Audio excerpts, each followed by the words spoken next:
Quick question. If I asked you right now how much Social Security is going to send you every month when you retire, could you actually answer that? Not a guess.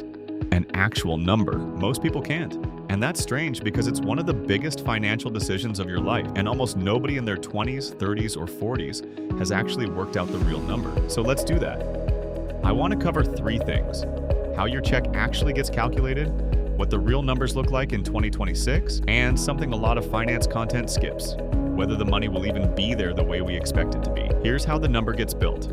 Social Security takes your highest earning 35 years, adjusts them for wage growth, and averages them out. If you haven't worked a full 35 years, the missing years count as a flat 0. That single detail surprises a lot of people. Someone who worked 30 strong years and then stepped back can end up with a noticeably smaller check than someone who worked all 35, even with a similar peak salary. Then there's the age question, and this is the one that moves your check the most. For most people currently in their 20s, 30s, or early 40s, full retirement age is 67. Not 65, that number's outdated. Claim at 67, you get 100% of your calculated benefit. Claim early at 62, and it's permanently reduced by around 30%. Wait until 70, and you get a permanent 8% bump for every year you delay. So the same person, same earnings history, could end up with a check roughly 75% higher, just based on when they start collecting. That's often the difference between struggling and being genuinely comfortable. Now, actual numbers. Right now, the average Social Security check is a little over $2,000 a month. At full retirement age with a strong earnings history, the max is around $4,150. Wait until 70 with top-level earnings your whole career, and the ceiling is just over $5,100. But most people are nowhere near that maximum. That number needs decades of very high income. Most land much closer to the average.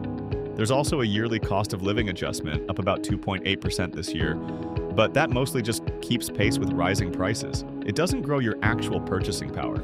So if you're picturing Social Security as a comfortable retirement on its own, for most people that math doesn't work. It was built to be a floor, not a full plan. Now, the part people your age really need to hear. Social Security's trust fund isn't a bottomless account.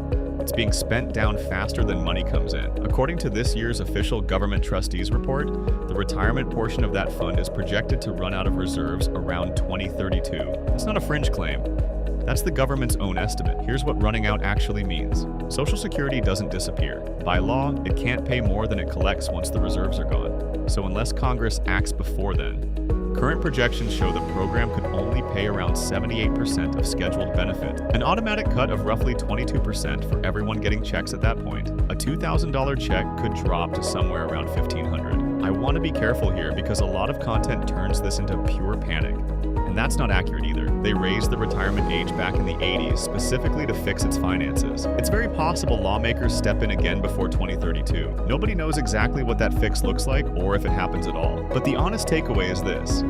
For people our age, retiring decades from now, planning as if Social Security covers your full retirement at today's promised number is a real risk. Not a guaranteed disaster, but a risk worth taking seriously. So what do you actually do with this?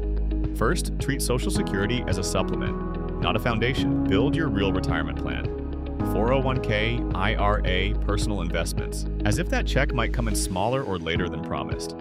If Congress fixes the gap, you end up with extra cushion.